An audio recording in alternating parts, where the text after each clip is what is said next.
Here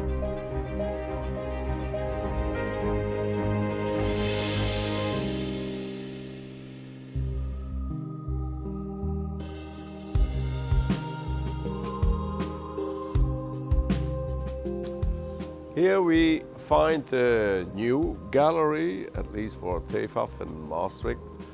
And it's a gallery from New York, Santa Fe, and Palm Springs, so based in 3 different spots. That's correct. Yes, indeed. The first gallery was established in 1964 in Scottsdale, Arizona.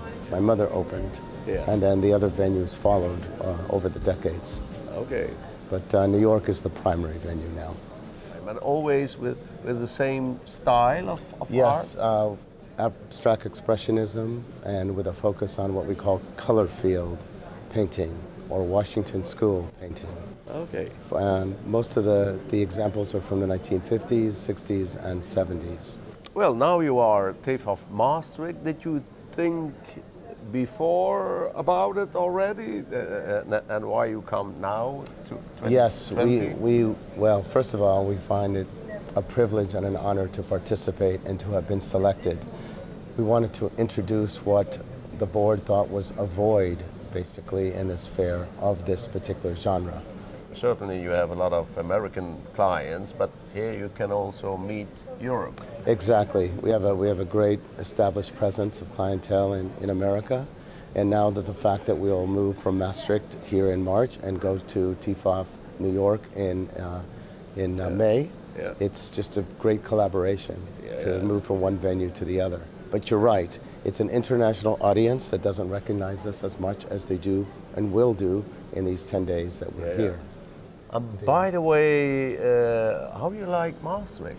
Oh, the town is remarkable. And the idea that you have what I consider relatively a village with France on one side, Belgium on the other, Germany on the other, and the congregation, the influx of people that come here for this 2-week period is outstanding.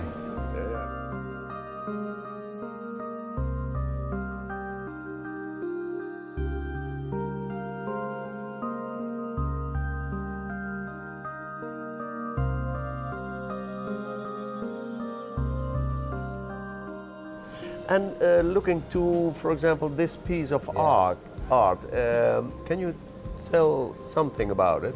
Of course. This is an artist named Kenneth Noland, who died in 2007, one of the founding color field artists, along with Helen Frankenthaler and Morris Lewis, Jules Olitsky. And in 1958, he began doing what he called circles, using a magna acrylic paint, sort of the beginnings of acrylic paint with a resin, and adhering or staining the canvas, which is raw. It's raw linen. There is no gesso separating the canvas from the paint. It's integrated. And this is his most famous and celebrated series of the circles that he did from 1958 to 1962.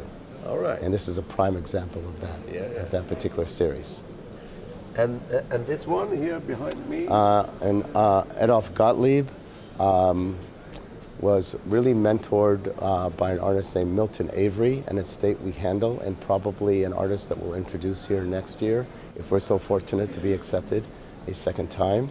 But Gottlieb is considered one of the greatest American abstract expressionist artists, along with, say, contemporaries of his, such as Mark Rothko. And this is a burst. This is where you would have a globe element and a kind of calligraphy then that falls below. So this is a signature composition of Adolf Gottlieb from 1971. And how the public reacts on the booth? Very, very favorable. And the booth that was selected for us was so conducive to what we show, because these are grand scale pictures, and they each have their own sort of space to illuminate.